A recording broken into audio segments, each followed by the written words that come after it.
የጉድ አገር ወዲያ ምንም ያልወጣበትን $9 ሚሊዮን አውጥተው ህይወቱን ያድኑታል። ወዲህ ሚሊዮን ብር የወጣበትን አጋድሞ ያርዱታል።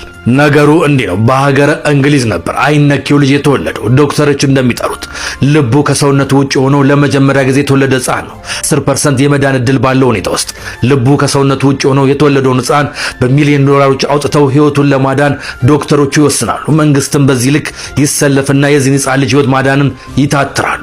ታዲያ ነገሮች ተሳክተው ይህ ሕፃን ልጅ ምንም ለሌላቸው ምንም ያንን ብር ማውጣት ለማይችሉ ቤተሰቦቹ ሙሉ ቀዶ ጥገና ሕክምና አድርጎ ወደ ቤተሰቡ ሕፃኑን ይልካል።